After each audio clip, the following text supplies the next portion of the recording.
ప్రియమైన వారలారా, ప్రభువైన యేసుక్రీస్తు నామములో ఈ యొక్క ఉదయకాల సమయాన మీ అందరికీ నా యొక్క హృదయపూర్వక వందనాలు తెలుపుకుంటున్నాను.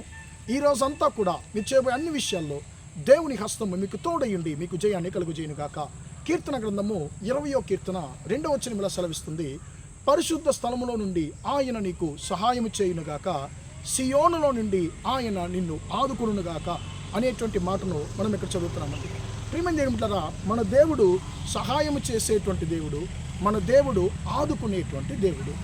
ప్రియమైన దేవులారా, మనకు ఈ రెండు విషయాలు కూడా మనము ఎదురు చూస్తూ ఉంటామండి. నాకేమన్నా సహాయం చేయగలరా, నాకేమన్నా సహాయం చేస్తారని చెప్పి మనము ప్రతిసారి మనము ఎదురు చూస్తూ ఉంటాము. ఎవరన్నా నన్ను ఆదుకోరా అని చెప్పి మనం ఎదురు చూస్తూ ఉంటామండి. ఈ రెండు కూడా ఈ యొక్క ఉదయకాల సమయంలో దేవుడు మనతో అంటున్నాడు, ఈ రెండు ఆశీర్వాదాలను నేను నీకు అనుగ్రహించేటువంటి దేవుడను అని చెప్పి ఆయన అంటున్నాడు. ప్రియమైన దేవులారా, పరిశుద్ధ గ్రంథంలో మనము నెహెమ్యా గురించి మనం చదువుతున్నామండి. ఆయన యెరూషలేము నుండి చెరగా పట్టుకెళ్ళబడినటువంటి ఒక వ్యక్తి.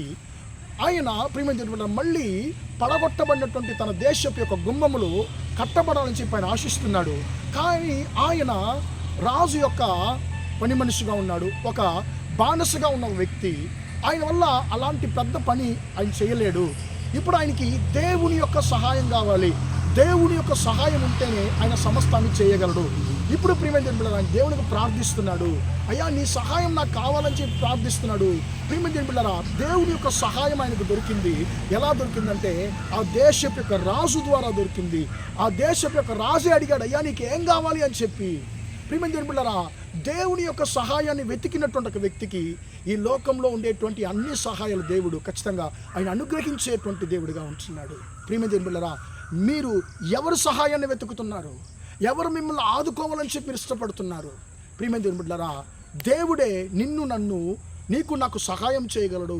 ఆయనే నిన్ను నన్ను ఆదుకొనగలడు. కాబట్టి మనకు సహాయం చేసేటువంటి, మనల్ని ఆదుకొనగలిగినటువంటి దేవుని వైపు మన యొక్క కళ్ళు ఎప్పుడు కూడా మనము ఎత్తి ఆయన్ని చూసేవారిగా ఉండాలి. ప్రియమైన దేవులారా, అందుకే కీర్తనకారుడు అంటున్నాడు, కొండల తట్టు నా కన్నులు ఎత్తుచున్నాను, నాకు సహాయం ఎక్కడి నుండి వచ్చును, ఎక్కడి నుండి దొరుకును?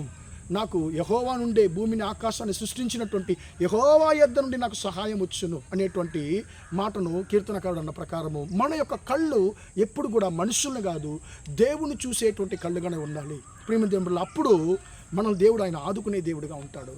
ప్రియమైన దేవుడు, నెహెమ్యాకి ఎన్నో ఇబ్బందులు వచ్చాయి, శత్రువులు ఇబ్బందులు పెట్టారు, చాలా ఆయన బాధ పెట్టే మాటలు మాట్లాడారు, బెదిరించే మాటలు మాట్లాడారు. కానీ దేవుడు ఆయనకి సహాయం చేశాడు. దేవుడు ఆయన ఆదుకున్నాడు. కాబట్టి మనుషులు ఏ మాత్రం ఆయన ఆశీర్వాదాన్ని అడ్డగించలేకపోయారు.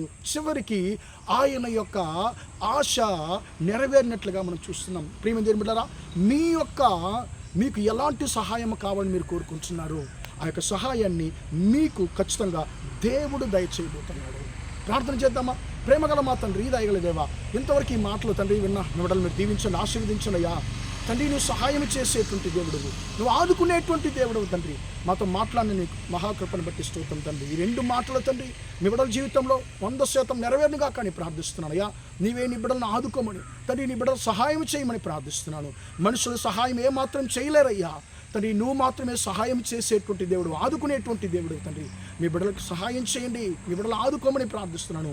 మీ బిడ్డలు ఎలాంటి పరిస్థితుల్లో ఉన్నా కూడా తండ్రి, మీ బిడ్డలను తండ్రి స్తోత్రం అయ్యా, మీరు వారి యొక్క పరిస్థితిని ఎరిగిన దేవుడు తండ్రి, సహాయం చేయమని ఆదుకోమని యేసు నామములో ప్రార్థించి అడిగి వేడుకొనుచున్నాను తండ్రి.